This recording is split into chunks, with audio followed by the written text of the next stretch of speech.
ইরানের আবার একটা ট্রিকি জায়গা আছে এখানে। ইরানে আমি যেটা গত কয়েকদিনের মিডিয়াতে দেখলাম, ইরানের ট্রিকি জায়গাটা হলো যে এই নেগোসিয়েশন টিমে যারা আছে তারাও যদি এমন একটা ট্রিটি করে, যদি একটা মোটামুটি কম্প্রোমাইজিং ট্রিটি করে, সেটা কিন্তু ইরানের জনগণ মানবে না। আবার একই সাথে একটা কম্প্রোমাইজিং ট্রিটি ইরানের আইআরজিসিও মানবে না, আবার ইরানের যে সুপ্রিম লিডার আছে সেও মানবে না। তো তার মানে এখানে অনেকগুলো হার্ডলাইনের ব্যাপার স্যাপার আছে, এখানেও অনেকগুলো হার্ডলাইনের ব্যাপার স্যাপার আছে।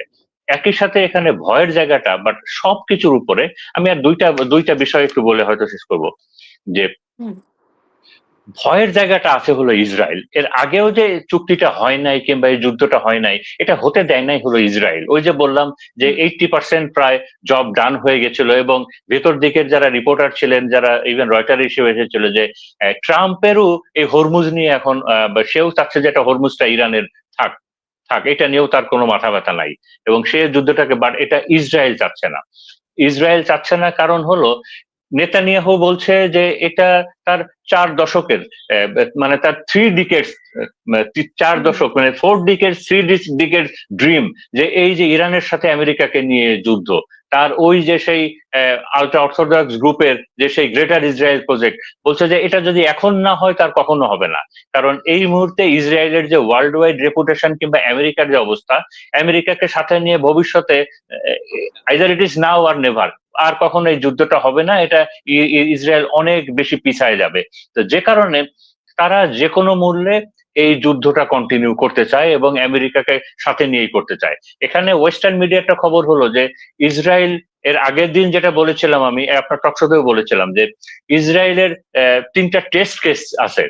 যে প্রথমটা হলো গাজা, সে গাজাকে এইভাবে নৃশংসভাবে ধ্বংস করে, মানুষ হত্যা করে দেখতে চেয়েছে যে পৃথিবীর বিবেক কতদূর পর্যন্ত একসেপ্ট করে। তার সেকেন্ড টেস্ট কেসটা ছিল, এটাও সে ছিল যে সে আমেরিকাকে ড্র্যাগ করে কতদূর পর্যন্ত নিতে পারে সে। এবং 3 নাম্বারটা ছিল এই যে লেবানন কিংবা যে হিজবুল্লাহ, হুতি এবং হামাস, এদের এই যে এই প্রক্সি, এদের জন্য ইরান কতদূর স্যাক্রিফাইস করতে পারে, এটাও তার জন্য একটা টেস্ট কেস। তো এ কারণেই ইসরায়েল, এখানে ওয়েস্টার্ন মিডিয়া থেকে বলছে যে ইসরায়েল তার লাস্ট অপশন হিসাবে যেটা করবে, ওই বিষয়টা হলো সব থেকে ডেঞ্জারাস, যে ইসরায়েল উইল গো আপনার out of control, Israel out of কন্ট্রোলে চলে যাবে, এবং সে তার মতো করে যুদ্ধ করবে, এবং আলটিমেটলি আমেরিকাকে আসতেই হবে ইসরায়েলকে সঙ্গ দেওয়ার জন্য অথবা বাঁচানোর জন্য।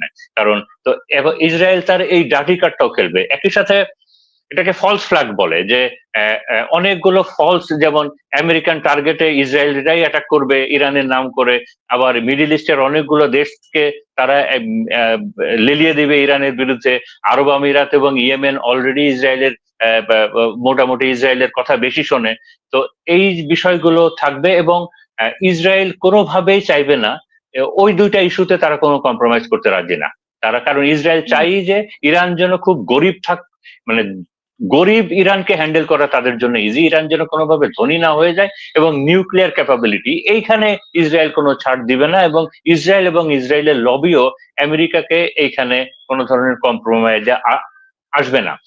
এইখানে আমি গতকালকে গতকালকে এটা জেরুজালেম পোস্ট, একটা নিউজ পেপার আছে ইসরায়েলেরই, তারা একটা আর্টিকেল দিয়েছে, যে তারা বলেছে যে এই মুহূর্তে যদি যুদ্ধটাকে থামাতে হয় অথবা একটা নেগোসিয়েশনে যেতে হয়, আমেরিকার জন্য হলো লাস্ট অপশন হলো চায়নাকে ম্যানেজ করা। কেন?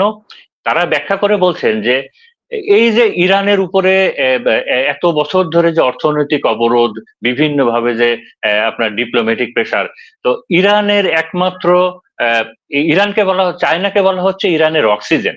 মানে এই চায়নার জন্যই ইরান এইভাবে প্রোটেক্টেড আছে। তারা বলছে যে চায়না ইরানকে আপনার ইকোনমিক্যালি প্রোটেক্টেড রেখেছে, কারণ ইরানের 90% তেল চায়না কেনে।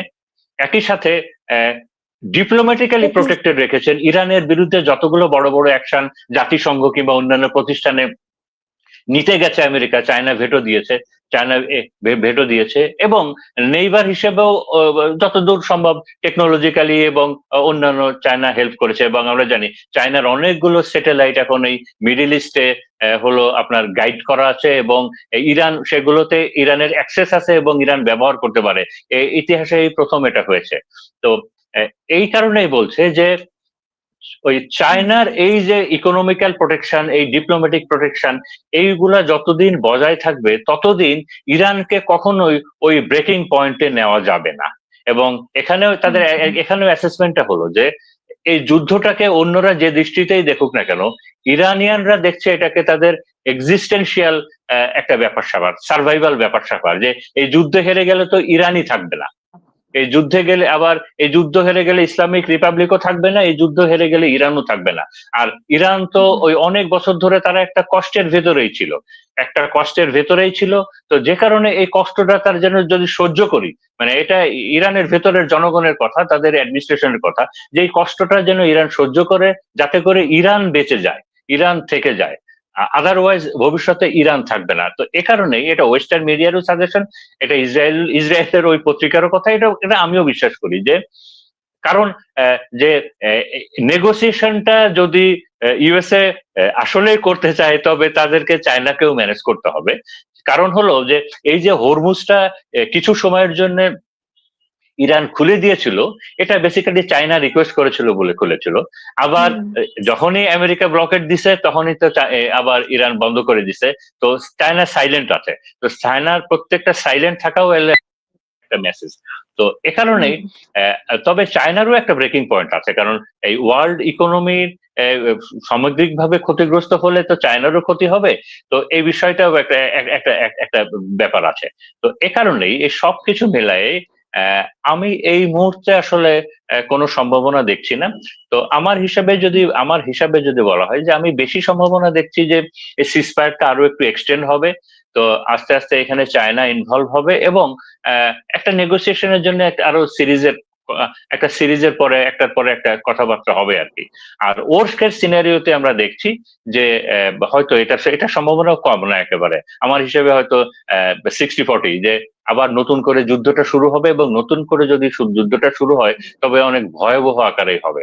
তবে এখানে ইরানও কিন্তু অনেক ক্যাপাবল অবস্থা আছে, সে তার অনেক মিসাইল, সে যেগুলো বম্বিং এর পরে মাটির নিচে চলে গেছিল সেগুলোকে আবার তারা রিভাইভ করেছে। তাদের মিসাইলের লঞ্চারের সংখ্যাও এখন অনেক। তো এবং ইরান রেডি আছে, তাদের হাতও যেমন ট্রিগারে আছে, ইরান রেডি আছে, ইরানের জনগণও রেডি আছে। তো আমার ধারণা যে যুদ্ধ যদি নতুন করে আবার ব্রেক করে, তো এই যুদ্ধটা এমনিতেই সবাই বলছে যে অলরেডি এই যুদ্ধটা তাদের ফোর্থ ফেজে চলে গেছে, মানে সব থেকে ফ্যাটাল ফেজ যেটা। তো এই যুদ্ধটা যদি আবার নতুন ওপেন হয় তাহলে খুব ফ্যাটাল ভাবেই হবে। এবং আমার প্রেডিকশনে বলে যে যদি যুদ্ধটা হয়, আরব আমিরাতের উপরে ইরান ঝাঁপিয়ে পড়বে, কারণ এই আরব আমিরাত ইরানকে অনেক কষ্ট দিচ্ছে এবং একটা শয়তানের আঁকড়া হয়ে গেছে পুরা ইসরায়েল এবং আমেরিকার মিডিল ইস্টের সব থেকে বড় এলাই এবং ঘাঁটি হয়ে গেছে আরব আমিরাত। তো এবং যদি এই মিডিল ইস্ট থেকে যদি কেউ ইরানের বিপক্ষে কোনো বেস নতুন করে যদি আবার ব্যবহার হয়, এই আরব আমিরাত হবে। তো নতুন করে যদি যুদ্ধ আবার শুরু হয়, আরব আমিরাতের এটা আমেরিকান মিডিয়ারই খবর যে আরব আমিরাতের কপালে দুঃখ আছে। যেমন ওদের আমেরিকান একজন প্রফেসর বলেছিলেন যে in the next phase, Iran will just blast away Arab Amirat.